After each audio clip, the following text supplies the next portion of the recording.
I voted for Kamala Harris, and I thought she would be a great president, until very recently when I saw her comments about the war in Iran. I'm going to play some clips from before the election and from after the war. See what you think. Foreign country do you consider to be our greatest adversary? I think there's an obvious one in mind, which is Iran. Iran has American blood on their hands, okay? This attack on Israel, 200 ballistic missiles. What we need to do to ensure that Iran never achieves the ability to be a nuclear power, that is one of my highest priorities. So if you And have that must proof be. that Iran is building a nuclear weapon, would you take military action? I'm not going to talk about hypotheticals at this moment. That video is from before the election. She's talking about Iran has American blood on their hands, pointing out the fact that Iran has attacked Americans multiple times. Over 1,000 Americans have been killed since 1979 when the Islamic Republic stole the government of Iran. So she's aware. She's aware of the threat that Iran poses and promising to be strong on national security. What's the message to Iran? Don't. As President Biden said, just don't. Exactly. One word. Pretty straightforward. That's Kamala Harris as vice president, supporting the Biden policy against Iran, understanding that Iran is a serious threat. But what happens when Trump takes action against Iran?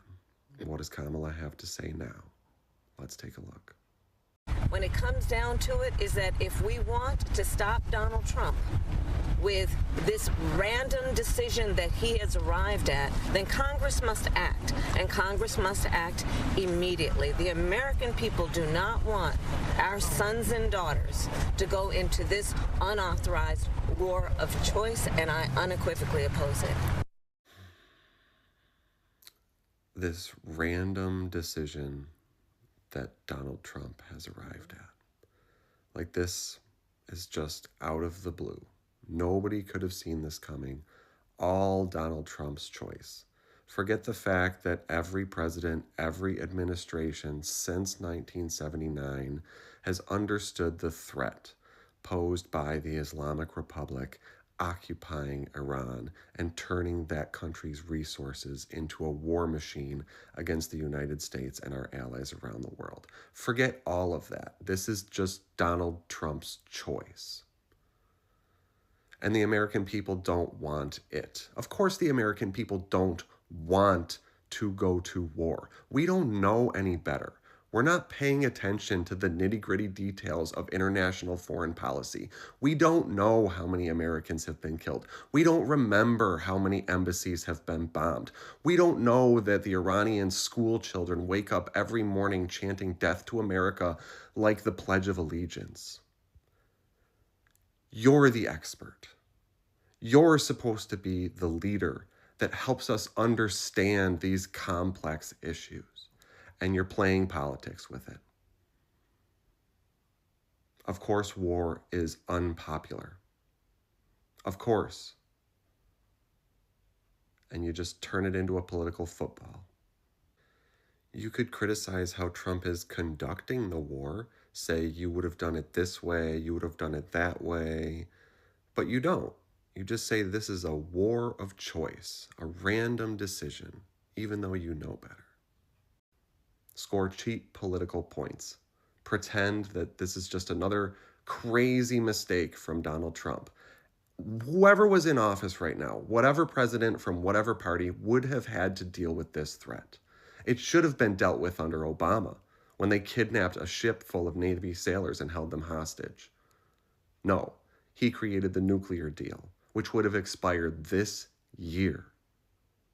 The limits on nuclear enrichment would have expired this year. And the limits on rockets, the distance that Iranian rockets can travel, expired 3 years ago. That deal would have been gone. There is no diplomacy right now, and Iran knows that. They were planning for exactly this year, the entire time, to attack. Oh, nuclear deal's over, let's go. One more clip. He entered a war got pulled into it by Bibi Netanyahu, let's be clear about that, entered a war that the American people do not want, putting at risk American service members. And then she jumps on the blame Israel bandwagon. Like, they just pulled us into this war for no reason, right? Not because there's been rockets flying at them for the past 2.5 years. Ever since October 7th, 2023, when Hamas invaded Israel and took over 200 people hostage and killed over 1,000 in the most ruthless way possible. No, Israel just, for some reason, because they're awful and terrible, pulled us into this war. No, they're on the front lines and they were attacked. And we were the only country with the guts to step in and do something about it. Because it's not just Israel that's under attack. Israel's just the first country in the way. I could show you dozens of clips right now of Islamic preachers in Arabic and English telling us exactly what they want to do, that they want to destroy the United States, destroy Western civilization, and turn us all into the Islamic handmaid's tale. And Kamala Harris can't even be real about that threat. She is the reason that I have so much trouble voting for Democrats right now in this moment. She was supposed to be the adult in the room. She was supposed to be the experienced leader. And she's playing politics just like the rest of them.